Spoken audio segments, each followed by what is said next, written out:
Olá, boa tarde a todos, todas e todes.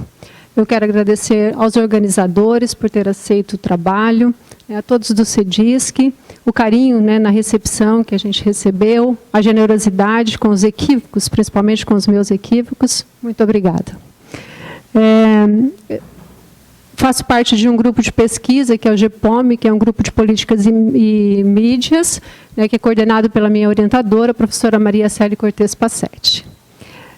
A significação do sujeito mulher responsável legal pelo adolescente em privação de liberdade é só um recorte do meu trabalho tese, que tem como título provisório, a princípio, Amor só de mãe, a significação do sujeito mulher responsável legal pelo adolescente em privação de liberdade.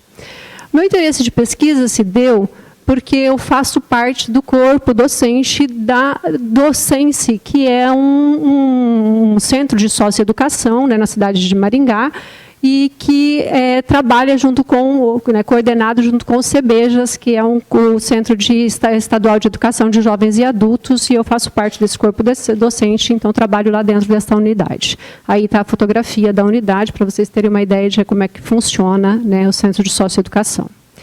O meu interesse de pesquisa no discurso da mulher, desse representante legal, e daí depois foi direcionado para representante legal mulher, e depois eu observei que são mães, avós, namoradas, se deu porque eu observei que o Centro de Socioeducação, que tem um objetivo de suscitar um novo projeto de vida para os adolescentes.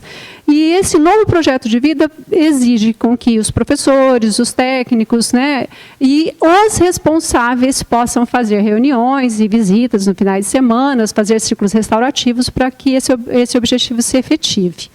E o que a gente observou é que mais de 90% desses responsáveis são mulheres. Aí nós temos aí uma fotografia, não sei se está aparecendo a fotografia já, da fotografia.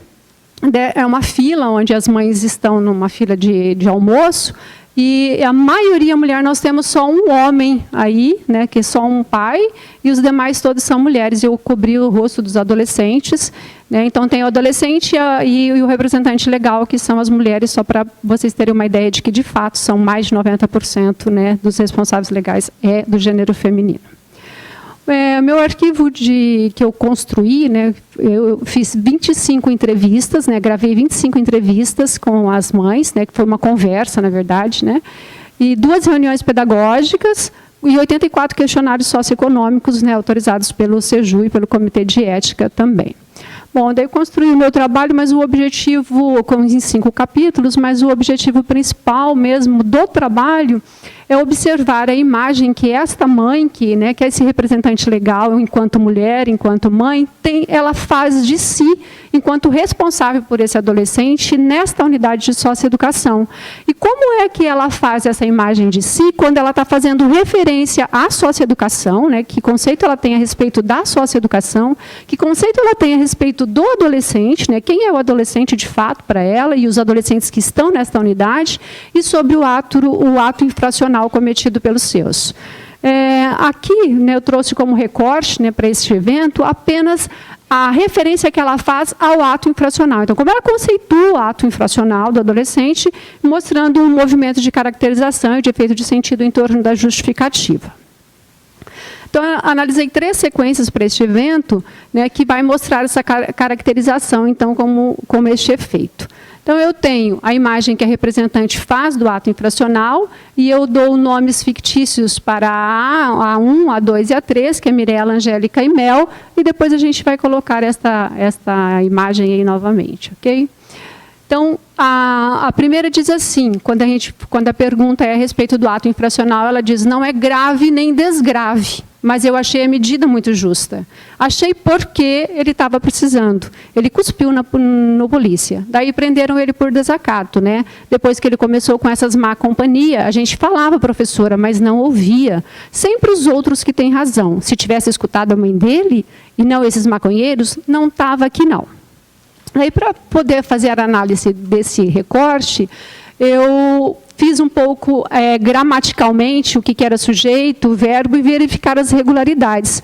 O que a gente observou é que todas as vezes, então, tanto nesta quanto na dia 2 e na dia 3, né, então o que a gente vai observar é esta ausência do sujeito, né, então ela não repete que é o ato infracional, que não é sobre isso que nós estamos falando, né, e a ausência também do nome do adolescente ou da referência ao adolescente. Então, são as observações que são feitas aí.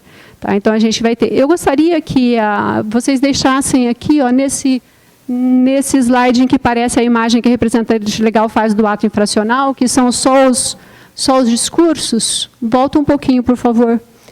Muito obrigado. Pode deixar aí um pouco, tá? Ok, obrigada. Então, a análise foi feita em cima dos pronomes, né, e da forma do sujeito elíptico. Né, se nós resgatarmos a pergunta o que ela acha a respeito do ato infracional, e daí na conversa eu acabei mencionando a palavra grave, e daí nós vamos encontrar nas SDs, todas nas 25 entrevistadas, que não há o emprego do termo ato infracional sugerido pela pergunta. A referência é feita através dos pronomes demonstrativos, isso, disso e aquilo, e através da forma vazia do sujeito elíptico a que se faz referência. O sujeito, no lugar social de representante legal, aceita o julgamento, é grave, numa perspectiva impositiva estabelecida pela pergunta, e intensifica o julgamento com os advérbios, porém, silencia o referente, que é o ato infracional. O sujeito representante legal do adolescente, ao pronunciar os pronomes inconscientemente, afasta-se do referente, fazendo com que a expressão ato infracional seja apagada, seja silenciada, numa tentativa de não a reviver, de não a trazer para a cena, marcando assim o desejo de afastamento do que fora feita pelos seus. É para negar o sentimento do que o ato representa, pois, como se só o fato de pronunciar a expressão ato infracional fizesse com que ele ressurgisse. Inconscientemente, o efeito de sentido é a negação. No entanto, não é negar que o ato tenha ocorrido e que fora ruim. A forma vazia do sujeito, quando referente a ato infracional, vem atestar a não coincidência entre lugar social e lugar discursivo, já que ela não fala como representante legal, mas de um lugar discursivo como mulher, mãe, avó, filiada a uma FD familiar, maternal, e é esse lugar que confirma sua aversão em rememorar o ato cometido. Por isso, esconde-o, camufla-o inconscientemente.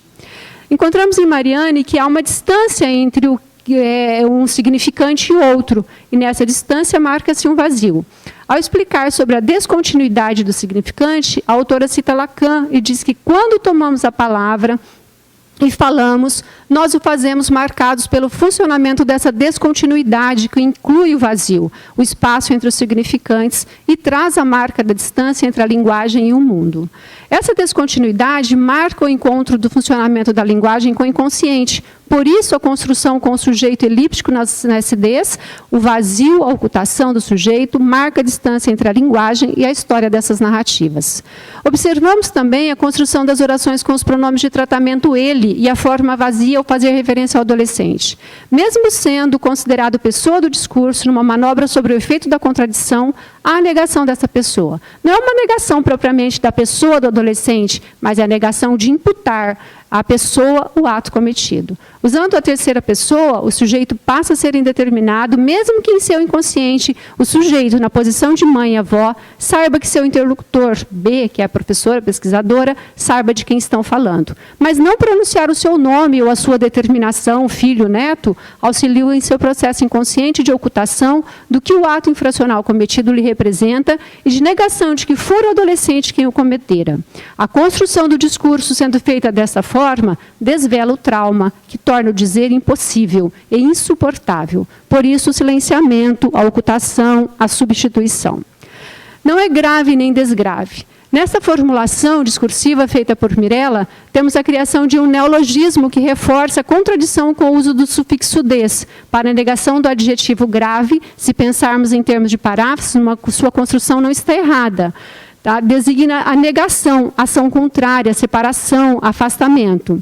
Vamos ter a repetição da negação do adjetivo sugerido grave sendo reforçada. A construção da negação realizada pelo sujeito discursivo eu é tripla, pois primeiro o uso do advérbio de negação não é grave, em seguida a repetição da negação com o uso do prefixo des grave, somando ao advérbio de negação não. As justificativas do ato cometido, más companhias e uso de drogas.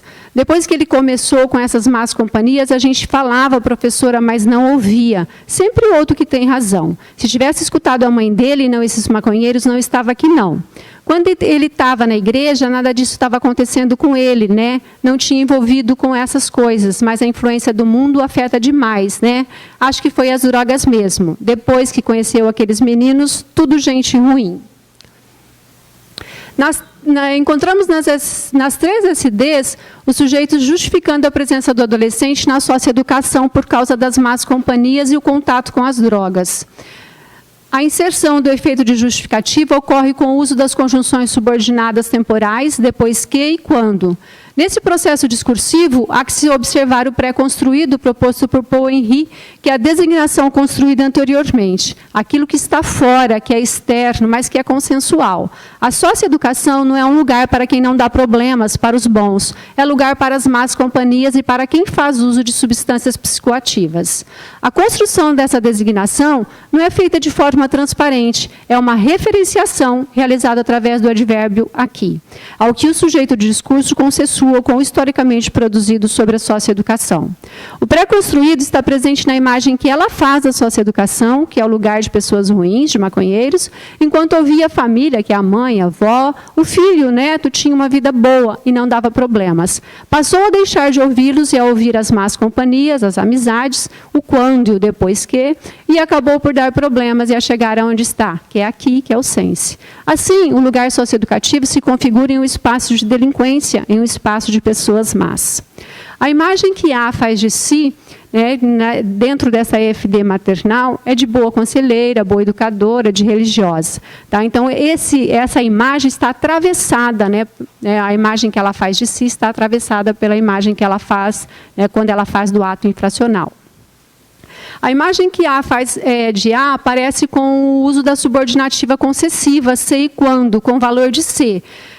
Se ele tivesse escutado a mãe dele, ou quando ele estava na igreja, que poderia ser construído se ele ainda estivesse indo à igreja. Né? O uso da concessiva afiança a imagem de boa conselheira, de boa educadora. Se tivesse escutado a mãe dele ou tivesse permanecido na igreja, evitaria estar onde está, que é o sense, lugar de gente ruim. Caso tivesse lhe escutado, estaria em sua casa, na igreja, que são lugares bons, familiares, em que se encontra a boa educação. O pronome disso oculta o que de fato está acontecendo com ele, que é estar no sistema socioeducativo. O pré-construído aqui é que a igreja é um bom lugar, assim como é o lar, a família, assegurando que o sense não é um bom lugar. Ao fazer essa formulação, a imagem que há, né, que a A2, que no caso é a Angélica, faz de si, é de que ela é religiosa, deu ensinamentos religiosos ao filho, logo ela é boa educadora. Foram as más influências do mundo que o afetaram e o desvirtuaram do bom caminho, do caminho da família. Então, a imagem do ato infracional para as 3 não é grave nem desgrave, é horrível, é de arrepiar, é difícil, é como uma facada, é como a morte. Tá? E essa imagem passa a imagem que ela faz de si, que ela diz que, então, no caso, ela é justa, está amedrontada, está angustiada, é sofrida, está ferida e sem vida. Na justificativa, se ouvisse a mãe, então significa que ela dá bons conselhos. Se continuasse indo à igreja, porque ela é religiosa. Se não escutasse os outros, porque é boa educadora. Concluindo, nos reportamos ao escopo teórico da análise do discurso de linha francesa, que possibilitou observar os efeitos de sentidos imersos nas e das imagens que o sujeito mulher, mãe, avó, responsável legal pelo adolescente em privação de liberdade, formula ao se inscrever em uma FD familiar maternal sobre o ato infracional, caracterizando-o como inaceitável e, ao fazê-lo, emite a imagem que faz de si. Para tanto, a gente observou que as redes de relações teórico-analíticas das SDs revelam que a repetitividade de marcas linguísticas dos sujeitos discursivos, tanto em Mirella, Angélica e mobiliza um efeito de sentido de justificativa, visto que, embora horrível, como se fosse a morte, o ato só foi cometido porque o adolescente não ouvia a família, ou seja, ela, que na FD em que se encontra, que é maternal e religiosa e boa educadora, conselheira, mas não o fez não ter princípios educacionais advindo da sua formação. O fez por receber influências de pessoas más e por estar sob efeito da drogadição. Era isso que eu tinha para falar. Obrigada.